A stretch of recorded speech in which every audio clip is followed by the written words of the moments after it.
Se não bastassem todas as limitações de orçamento, a rede pública de saúde ainda é prejudicada por uma prática criminosa, o desvio de medicamentos.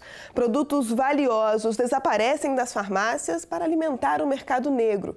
Em Pernambuco, foi preciso uma longa investigação para barrar uma quadrilha que atuava em todo o país. Tudo é controlado pela tela do computador, por esse sistema desenvolvido especialmente para hospitais.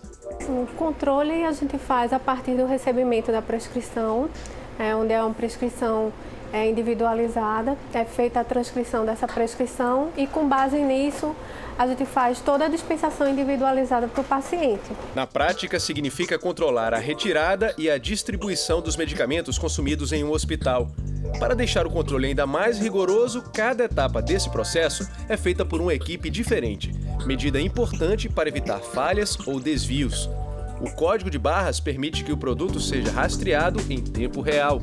Eu tenho o horário que o medicamento é dispensado, eu tenho o horário que ele é recebido pela enfermagem e eu tenho o horário que ele é administrado. Então eu tenho várias barreiras onde eu consigo checar se aquele processo chegou até o final. Esse sistema, que parece complicado, é rotina nas farmácias dos hospitais, pelo menos nos particulares. Já na rede pública, a situação é diferente. Quem denuncia é este servidor que prefere não se identificar. Não existe o controle de quem pegou, se o paciente teve alta antes de usar todas as medicações, se alguém devolveu, não tem esse controle, porque não existe uma senha, só existe uma assinatura, você pode fazer uma rúbrica lá que ninguém entenda. Se não há controle, o funcionário desonesto se sente à vontade para furtar remédios que deveriam aliviar o sofrimento de quem procura os hospitais.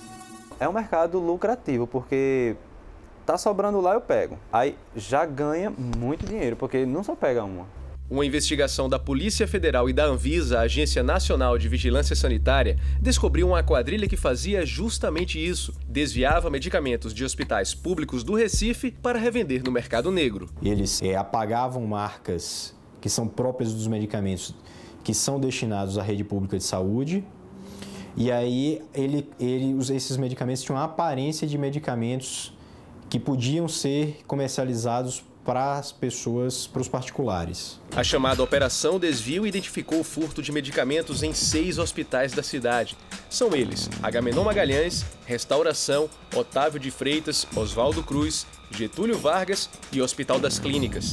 Os medicamentos desviados dessas unidades foram encontrados nas cidades de Belém, Juazeiro do Norte, Serra, Rio de Janeiro e João Pessoa. 51 pessoas foram denunciadas à justiça, entre elas, servidores dos hospitais prejudicados. Esse desvio de medicamentos caracteriza o crime de peculato. Algumas dessas pessoas foi verificado que estavam organizadas de forma estável e permanente nesse esquema de desvio de medicamentos e também estão sendo processadas por formação de quadrilha. O grupo é acusado de desviar principalmente antibióticos, analgésicos e anti-inflamatórios, além de medicamentos usados para evitar tromboses. Ainda não se sabe o tamanho do prejuízo causado aos cofres públicos, mas a partir desta lista, que mostra produtos roubados pela quadrilha, já dá para perceber que a conta vai ser alta. O preço de alguns remédios varia de R$ 8.000 a R$ 14.000. A gente sabe que os recursos são escassos. Então, quando saírem esses medicamentos da rede pública, a gente sabe que certamente pacientes ficaram prejudicados ali, não puderam consumir aqueles medicamentos. O caso ainda está tramitando na Justiça Federal. A decisão mais recente condenou 4 pessoas.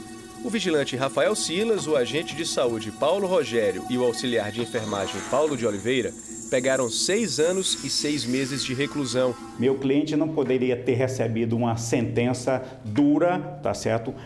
Nivelando aos demais acusados com relação a esse delito de peculato. Então eu vou requerer a redução da pena, que poderia chegar a 2 anos. Já a enfermeira Sônia Carneiro foi condenada a uma pena de 8 anos e 3 meses de prisão. Até agora, a Justiça Federal julgou 32 denunciados pela Operação Desvio. 27 pessoas foram condenadas a penas que variam de 4 a 14 anos de cadeia. 9 estão presas desde abril do ano passado e 5 conseguiram provar que eram inocentes. 19 acusados ainda aguardam julgamento. Mas mesmo antes da decisão final da Justiça, já é possível perceber mudanças na rotina dos hospitais investigados. Instalaram as câmeras nos corredores, tal, está começando a vigiar mais forte, entendeu? Para que não aconteça novamente. O combate a esse tipo de desvio desempenha um papel fundamental para que as pessoas tenham um serviço público de melhor qualidade.